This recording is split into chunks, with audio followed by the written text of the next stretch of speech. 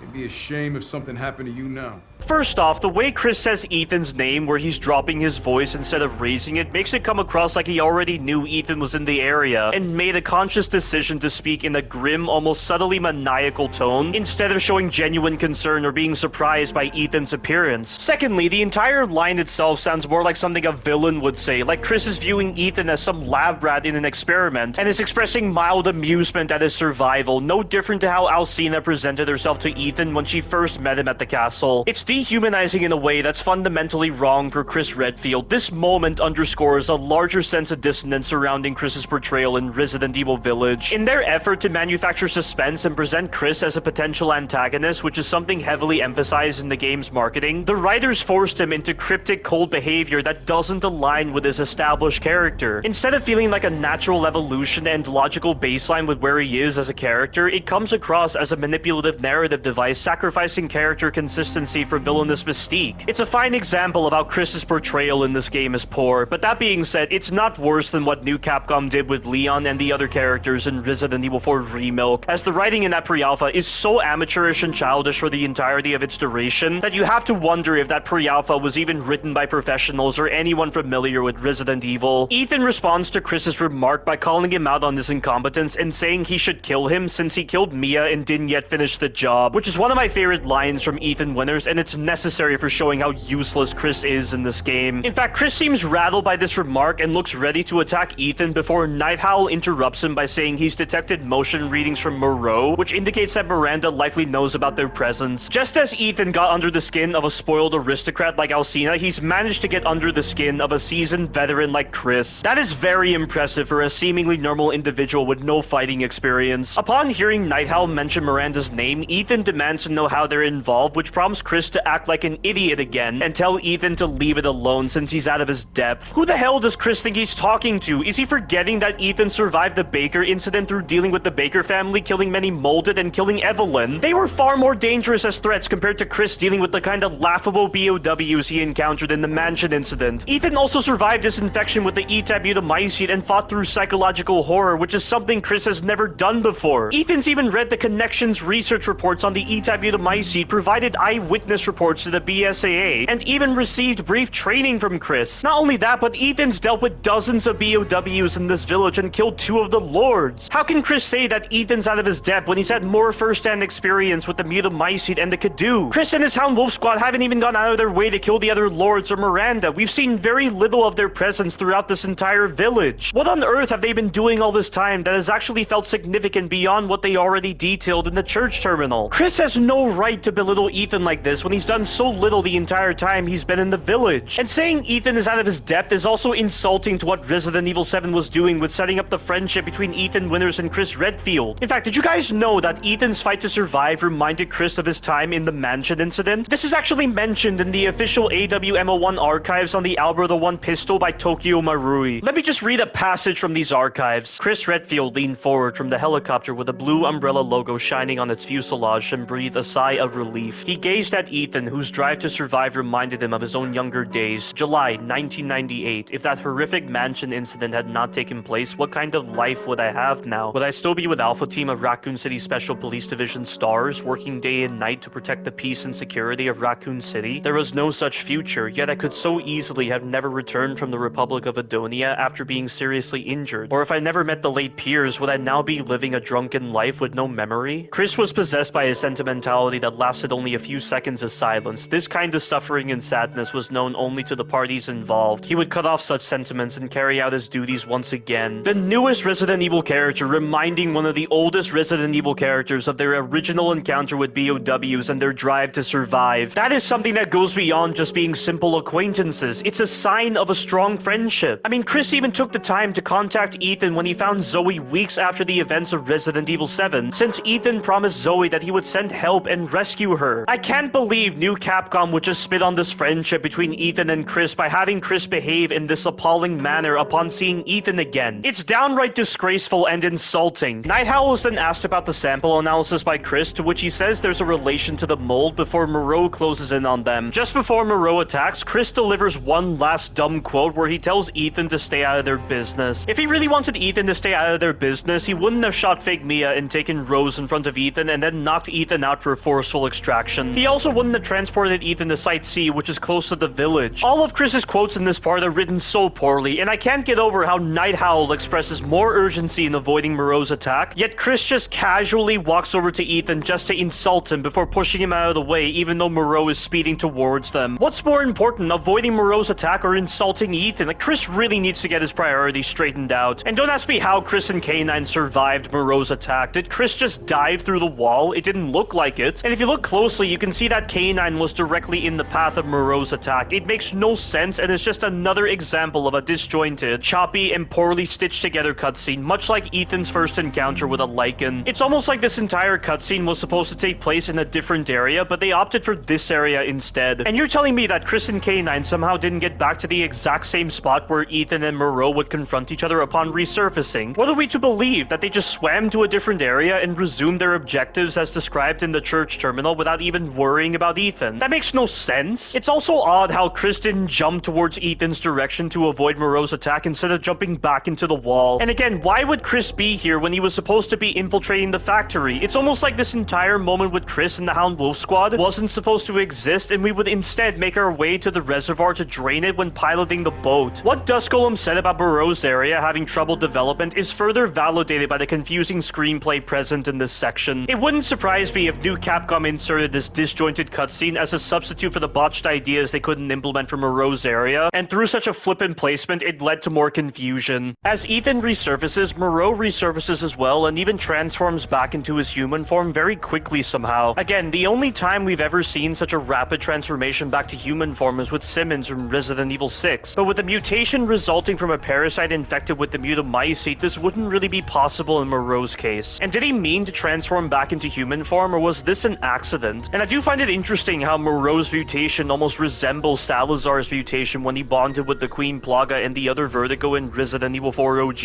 and also Ricardo Irving's mutation in Resident Evil 5. I think maybe there would have been a bit more sense if Moreau attached himself to the fish body and could detach any time or something, but I guess he's more pitiful if he's permanently stuck in his mutated form after he loses control over his Kadu. After Moreau mentions that Miranda is already preparing the ceremony, Ethan remembers what Nightowl said about Miranda knowing they were around and finds it silly that she would send Moreau to slow him down, branding him pathetic. Ethan Winters, a seemingly normal individual with no fighting experience, has insulted more villains than the other Resident Evil characters their first and second times fighting BOWs, and I love it. By the way, listen closely to the background after Moreau says the word preparing.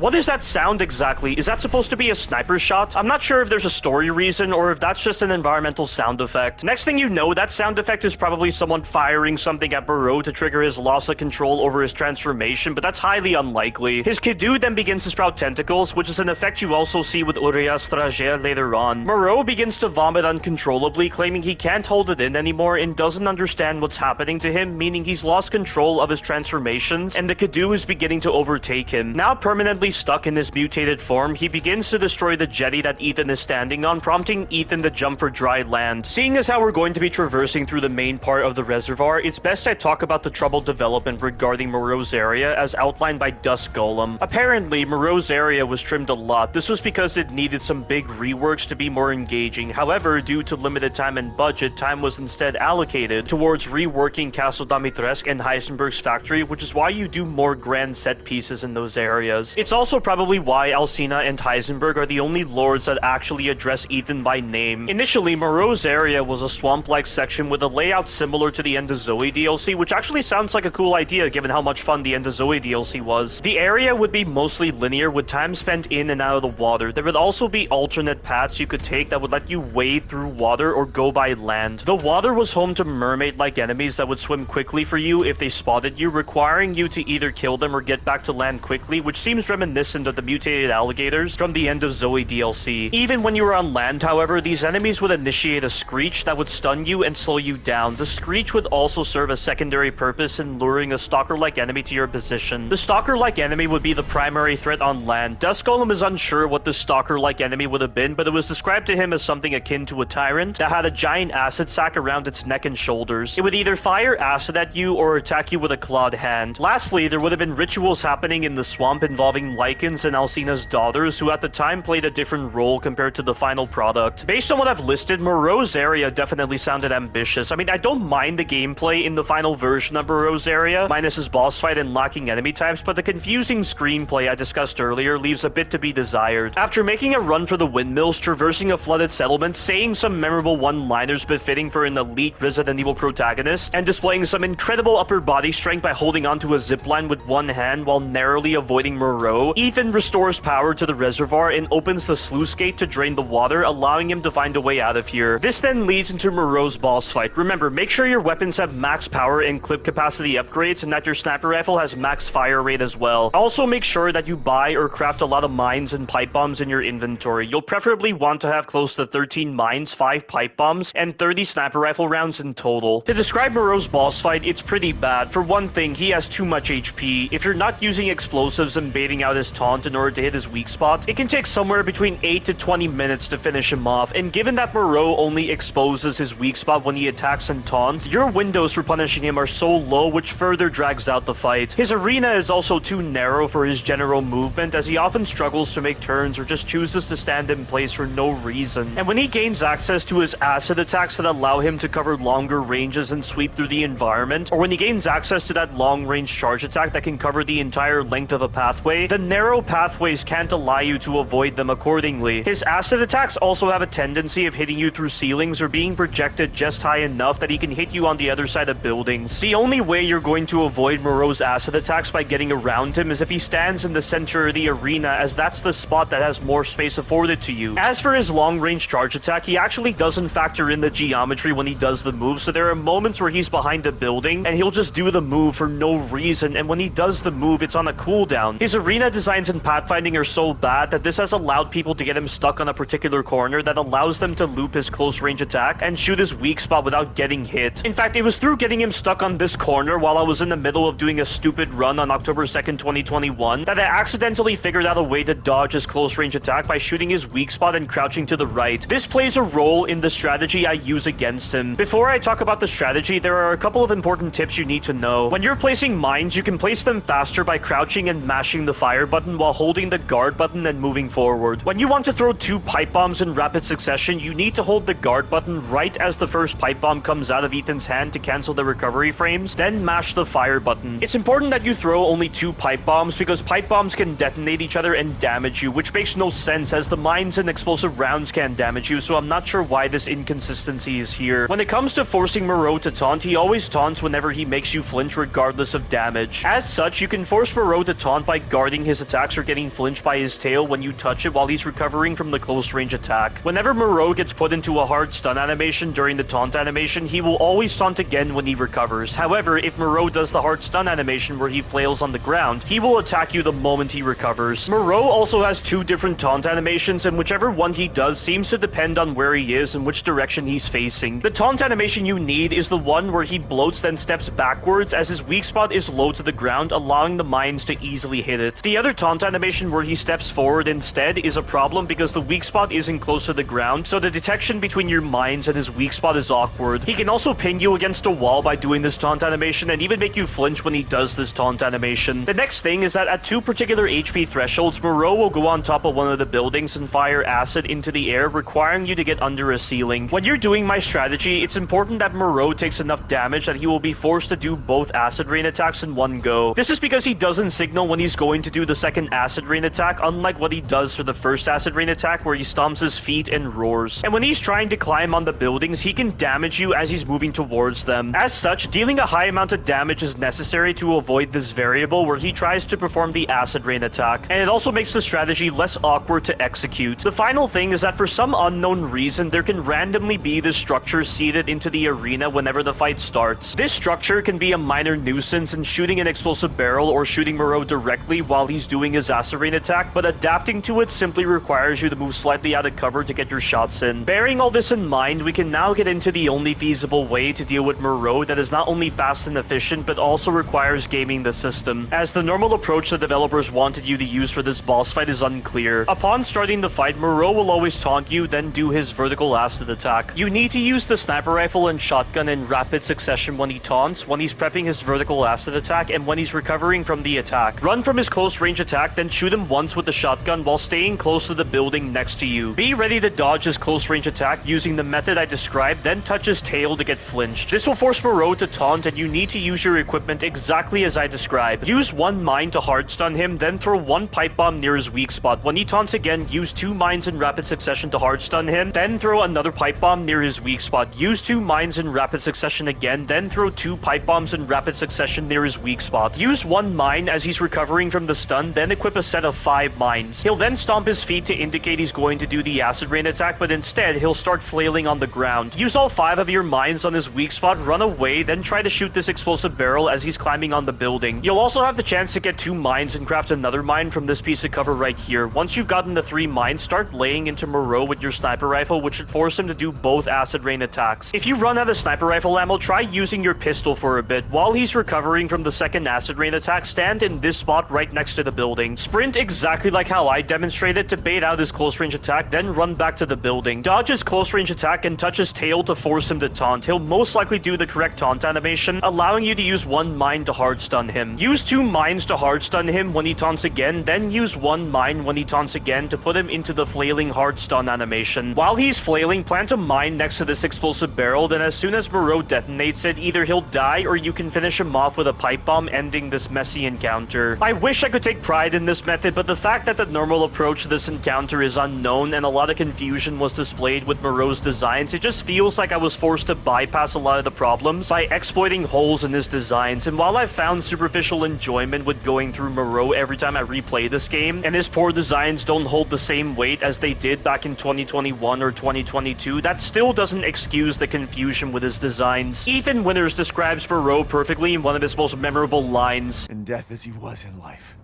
Disgusting.